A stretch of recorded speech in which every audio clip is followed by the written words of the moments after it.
सूर्य नमस्कार। सूर्य पृथ्वी पर रहने वाले सभी जीवों के लिए ऊर्जा का स्रोत है। सूर्य नमस्कार हमारे शरीर का संपूर्ण और संतुलित विकास करता है, मन को एकाग्र और बुद्धि को कुशाग्र करने में मदद करता है।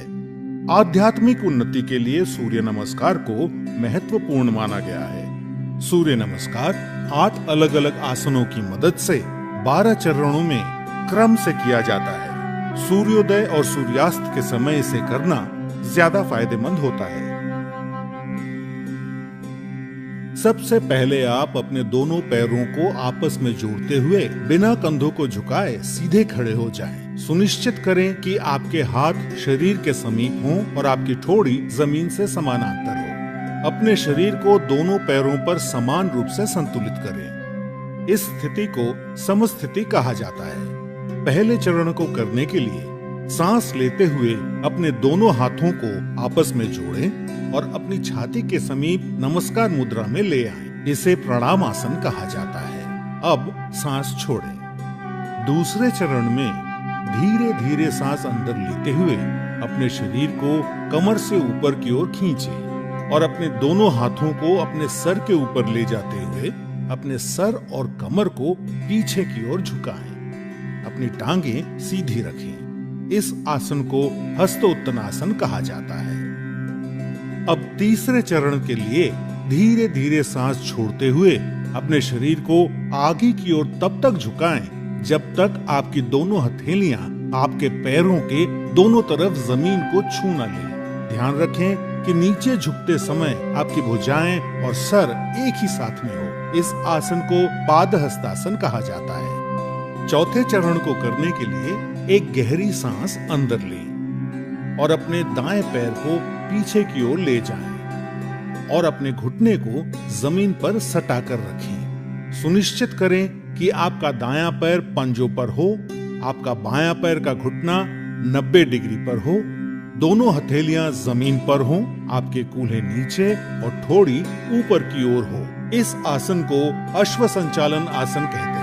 अब पांचवें चरण में एक गहरी सांस छोड़ते हुए अपना बायां पैर इस प्रकार पीछे ले जाएं कि वो आपके दाएं पैर की सीध में हो। सुनिश्चित करें कि आपके हाथ और कंधे सीधी रेखा में हों और साथ ही कंधे, पीठ और नितंब भी एक ही सीध में हों। इस आसन को संतुलन आसन कहा जाता है।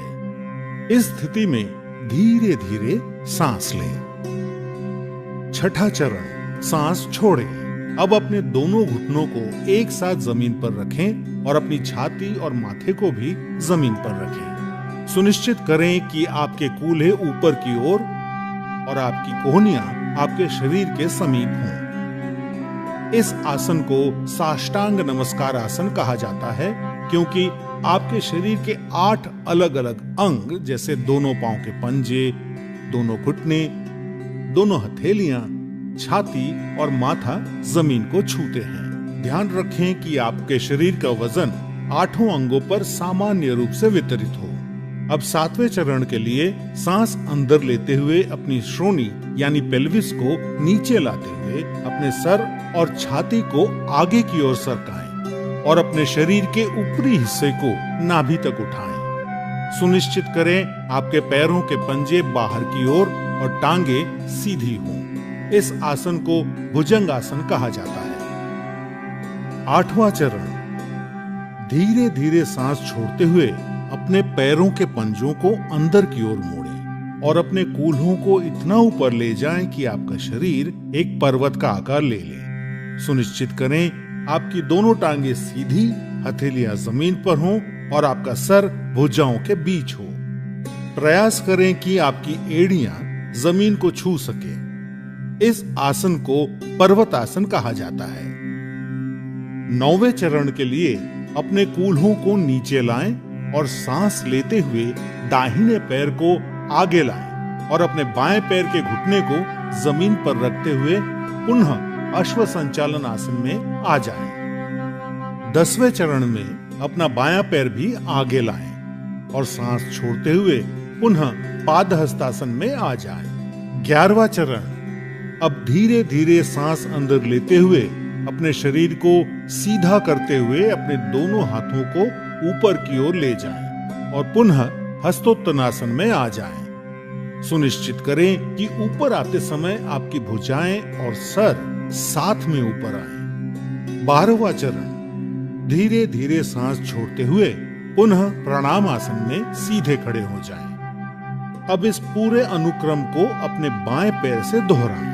सूर्य नमस्कार से आपके फेफड़ों की क्षमता बढ़ती है। सूर्य नमस्कार आपके मेटाबॉलिज्म में सुधार लाता है और मधुमेह के प्रबंधन में उपयोगी पाया गया है। सूर्य नमस्कार अंतःस्रावी ग्रंथियों यानी एंडोक्राइन ग्लैंड्स के स्राव को नियंत्रित करता है। सूर्य नमस्कार आपको वजन को सही रखने में मदद करता है और आपके मेरुदंड और आपके कमर की मांसपेशियों को मजबूती प्रदान करता है। उच्च रक्तचाप यानी हाई बीपी के रोगियों को इस आसन को सावधानी के साथ करना चाहिए। हर्निया और पेप्टिक अल्सर के रोगियों को सूर्य नमस्कार नहीं करना चाहिए। सायटिका, सर्वाइकल स्पॉन्डिलाइटिस और अक्यूट आर्थराइटिस के रोगियों को भी सूर्य नमस्कार नहीं करना चाहिए। महिलाओं को मासिक धर्म के समय और गर्भावस्था में सूर्य नमस्कार नहीं करना चाहिए। नियमित रूप से सूर्य नमस्कार का अभ्यास आपके शरीर को विषाक्त पदार्थों से मुक्त यानी डिटॉक्स करता है और आलस को हटाकर पूरे शरीर को सक्रिय करता है।